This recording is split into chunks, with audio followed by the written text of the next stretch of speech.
Greco-Roman period. I was fascinated by the intersection of Hellenic and Hebrew civilizations, and read Flavius Josephus and Philo of Alexandria in Greek. Although my maternal grandfather, Wolf Greenfield, had been cantor of the Manhattan Beach Jewish Center, I did not come from a religious family. Yet I hired an Israeli graduate student to teach me biblical Hebrew every Monday night. In addition to Greek, Latin, and a little Hebrew, I learned to read French and German passably well, and took courses in Sanskrit and Indo-European linguistics. Later, I became one of the few people who could read Oscan and Umbrian inscriptions. At NYU, I also studied philosophy with a famous interpreter of existentialism, Professor William Barrett, author of Irrational Man. But the high point of my undergraduate career came about as the result of a practical joke. Professor Peters asked each student in our Greek class to memorize a few lines of Homer's Iliad.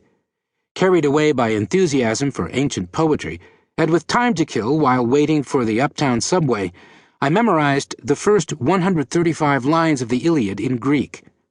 Homer sounds great when echoed off the walls of a nearly empty subway station. By chance, I was the last person that day whom Peters called upon to recite.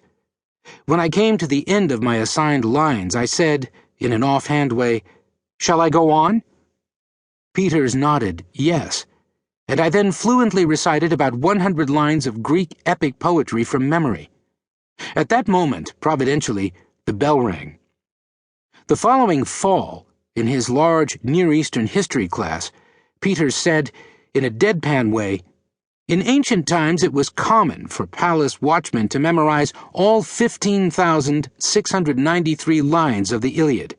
Even today, there are rare individuals who know the entire poem by heart, and we happen to have such a person in our class." He nodded towards me. "Mr. Moss," he said with a sly smile, "would you give us a sample?" I began to recite the pages I had committed to memory. My limits would soon have been discovered, except that Peters had timed the joke perfectly. Once again, my memorized lines ran out just as the dismissal bell sounded. This spur-of-the-moment joke established my reputation as a kind of idiot savant of Homeric poetry at NYU. Peters, in addition to his mastery of Greek and Latin, had a doctorate from Princeton University in Islamic Studies, and later became the founding director of NYU's Hagop Kevorkian Center for Near Eastern Studies. Had I stayed at NYU, I would probably have concentrated on ancient Near Eastern studies. This might have yielded a very pleasant and productive career indeed. In May 1964, Martha and I got married, and I moved to her apartment on West 75th Street in Manhattan. This was just one room, with the kitchen in a converted closet. But what a room! It had been the billiard parlor of a Victorian mansion built by the publisher Henry Hobart Vale. It had a Tiffany glass skylight, chestnut shutters and bookshelves, and breathtaking views of the Hudson River. Getting married turned out not to be a financial hardship either. As soon as he learned that I had gotten married, Dean Philip Mayerson arranged for me to receive a full scholarship for my final year.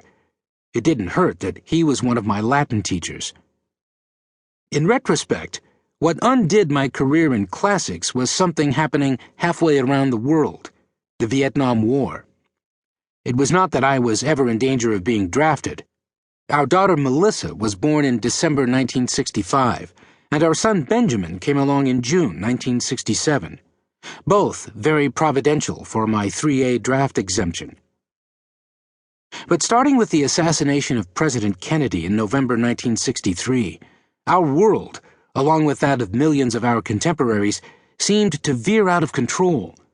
There was a series of events that not only dominated the headlines, but led to a roller coaster ride of wrenching emotions.